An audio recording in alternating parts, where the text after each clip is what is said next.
Pagpalang araw na naman po sa inyo lahat. Nandito naman ang Iwagan ng Pangasinan. Magsishare na naman po ako ng panibagong video na magagamit nyo sa araw-araw. Yung orasyon, panlagay sa sakyan para sa kaligtasan.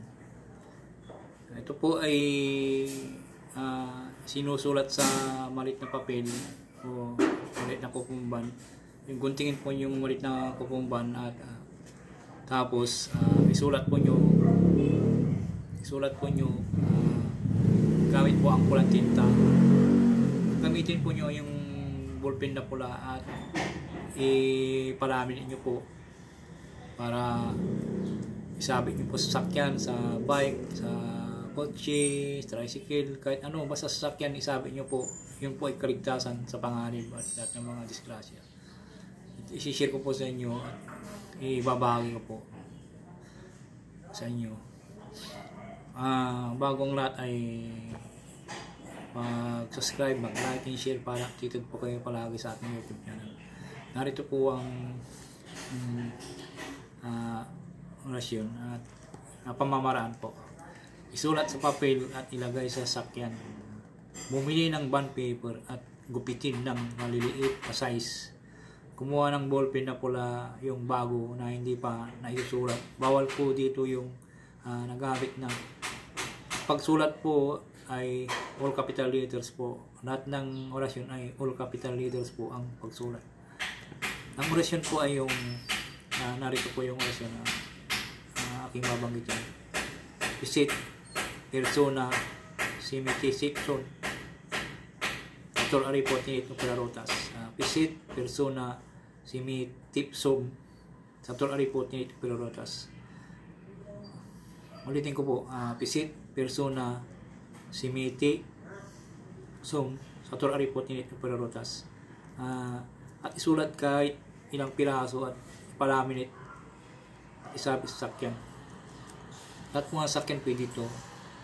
Ito po ay namurang pangkaligtasan sa lahat ng mga aksidente. Kung may pupuntahan po kayo, liligtas po kayo nito. Orasyon.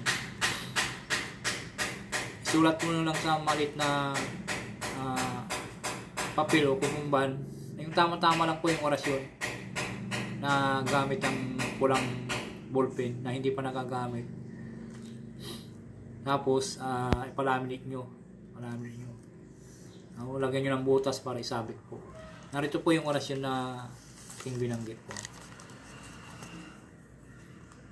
Ayan po.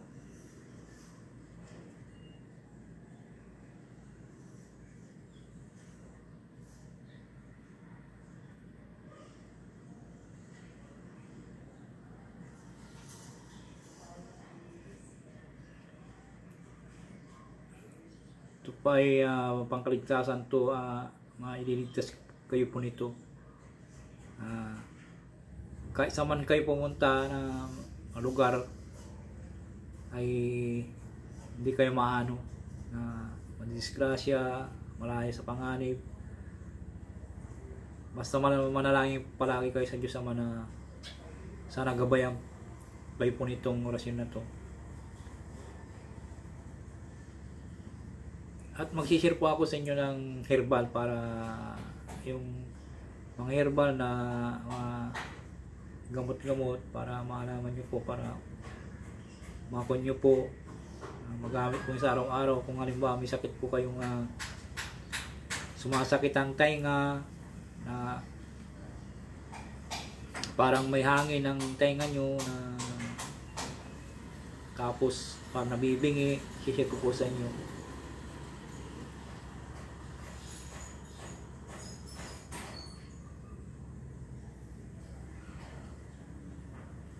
Po.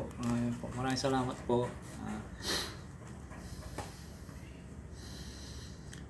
Kung halimbawa sumasakit ang tainga nyo, nabibingi, parang may hangin po, parang may hangin po na hindi nyo maintindihan, na tumutunog, ang ganitong ikukuhan ko sa inyo.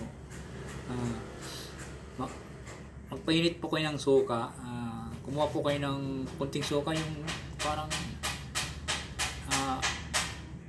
kunti lang na suka, yung ilagay nyo sa, tapos painitin nyo ng konti, tapos initin nyo sa konti sa apoy. Tapos pag medyo alam nyo na hindi na po mainit, yung katamtaman lang po yung init, hindi mainit ako na yung kumukulo, yung katamtaman lang na madampin nyo ng kanyo, parang maligamgam lang po.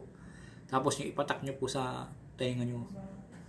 Sa isang araw, 2 beses, mawawala po yung kanyo sa tenga. Parang nabibigay, mawawala po yun. Basta tiwala lang po tayo sa Diyos na makapangyarihan sa lahat. Maraming salamat po.